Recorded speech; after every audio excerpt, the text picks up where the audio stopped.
2009년 11월 16일 일본 오사카시 니시나리구의 한 목재하역 선착장 인근 강가에서 34살의 여성 내과의사 야지마 쇼코의 시신이 발견되는 사건이 발생했습니다. 야지마 쇼코 의사는 일본 내에서 가장 빈곤하고 치안이 취약한 지역 중 하나로 분류되는 오사카 니시나리구 아이린 지구에서 노숙인과 일용직 노동자 등 소외된 계층을 대상으로 의료 봉사활동을 전개하던 인물이었습니다. 그녀는 유복한 의사 집안에서 태어나 안정적인 미래가 보장되어 있었음에도 불구하고 대학 시절부터 가장 열악한 곳에서 고통받는 이들을 치료하겠다는 신념을 가지고 스스로 이슬람가에 자원하여 진료를 시작했습니다. 지역 주민들로부터 깊은 신뢰를 받던 그녀가 갑작스럽게 사망한 채 발견되자 일본 사회는 큰 충격을 받았습니다. 당시 사건을 담당한 오사카부 경찰은 시신 외관에 드러난 뚜렷한 자창이나 격렬한 저항의 흔적이 확인되지 않는다는 전만을 근거로 삼아 과도한 업무 스트레스와 내성적인 성격으로 인한 투신 자살로 사건을 결론짓고 수사를 마무리하려 했습니다. 그러나 시신을 직접 확인한 유족들과 의사 동료들은 경찰의 이러한 자살 판단을 공식적으로 거부했습니다. 피해자의 목 부위에는 무언가에 강하게 눌리거나 조여진 듯한 뚜렷한 압박 흔적이 남아 있었으며 이는 법의학적으로 전형적인 타살의 증거인 교살의 징후에 해당했기 때문입니다.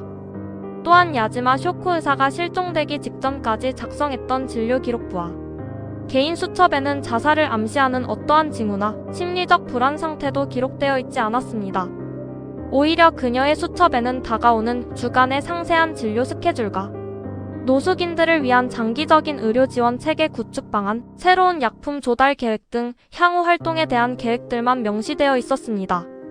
시신이 발견된 장소의 지형적 특성 역시 자살로 보기에는 상식적으로 납득하기 어려운 점이 많았습니다. 그녀가 투신했다고 가정한 장소는 일반적인 투신 사건이 일어나는 높은 교량이나 절벽이 아니라 인근의 목재하역 선착장 주변이었습니다.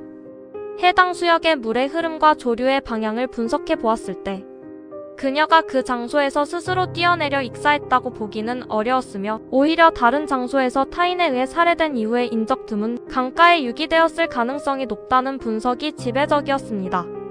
유족들은 경찰의 부실한 초기 수사에 강력하게 항의하며 독자적인 증거 수집과 법의학적 자문을 구하는 등 진실을 밝히기 위해 활동을 시작했습니다. 유족들은 사체 검안서의 모순점을 지적하고 목에 남은 사큰의 형태가 스스로 목을 매거나 그리고 시신의 머리 부위에서 둔기로 맞거나 무언가에 강하게 부딪힌 것으로 추정되는 혹과 외상이 복수로 발견되었습니다. 스스로 강에 뛰어든 투신 자살자에게서는 도저히 설명되지 않는 대목입니다. 법의학적으로 이러한 혹과 멍피아 출혈은 심장이 뛰고 있을 때 외부 충격을 받아 형성된 상처입니다. 즉, 강에 빠지기 전 누군가에게 머리를 가격당하는 등 격렬한 폭행을 당했음을 시사합니다. 유족들은 이 사실을 바탕으로 명백한 타살임을 증명하고자 노력했습니다. 이러한 유족들의 노력과 재수사 촉구 운동의 결과로 사건 발생으로부터 약 3년이 지난 2012년 8월 일본 경찰은 마침내 유족들의 살인죄 고소장을 정식으로 수리하게 되었습니다. 이로써 사건의 공식 명칭은 자살이 아닌 살인 및 시체유기 사건으로 전면 전환되었으며 수사본부가 재구성되었습니다. 하지만 이미 사건 발생 직후의 결정적인 초기 수사 타이밍이 모두 지나가 버린 이후였습니다. 범행 현장 주변의 임시 가설물이나 유동인구가 많은 거리의 특성상 당시의 목격자를 찾는 일은 불가능에 가까웠습니다. 니시나리구 아이린 지구는 주소지가 불분명한 일용직 노동자들과 노숙인들이 밀집해 생활하는 지역이기 때문에 주변 인물에 대한 탐문 수사가 기능하기 매우 어려웠습니다.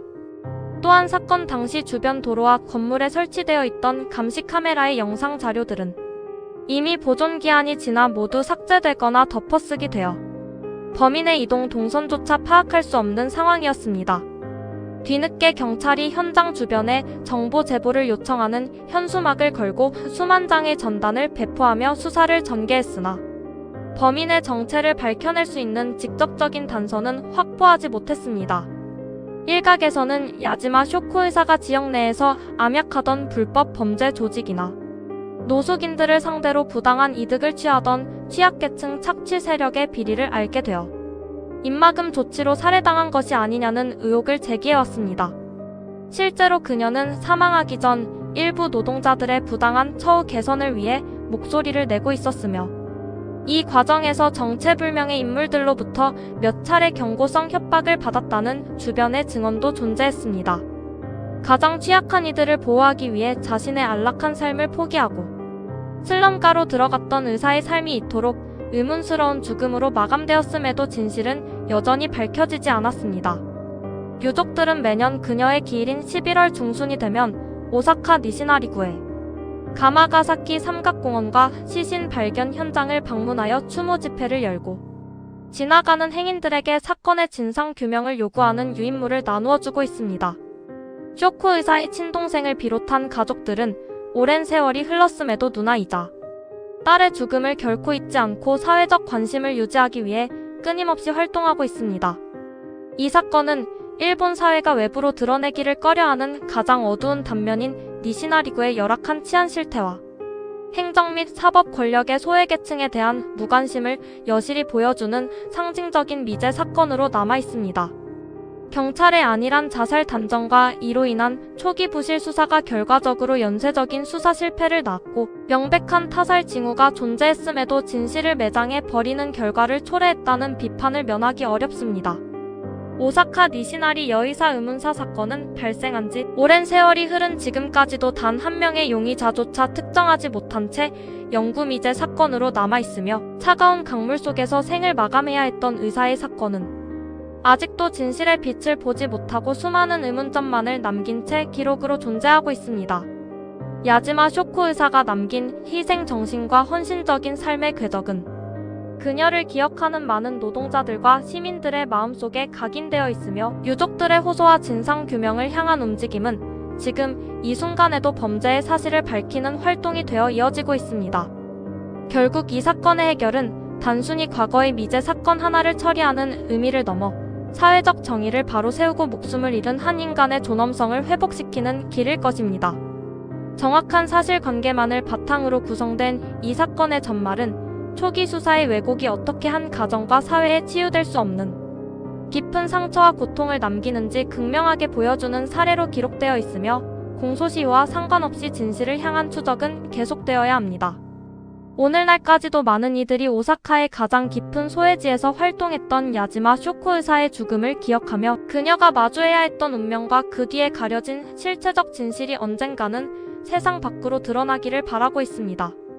가마가사키의 천사라 불리던 그녀를 죽음으로 몰고 간 진짜 범인은 누구이며 왜 이토록 오랜 시간 동안 진실이 묻혀 있어야만 했는지 오사카 경찰과 일본 사회는 무거운 책임감을 가지고 대답해야만 할 것입니다. 여러분들의 생각은 어떠신가요? 댓글로 남겨주세요. 오늘 영상이 흥미로우셨다면 구독과 좋아요 부탁드립니다. 감사합니다.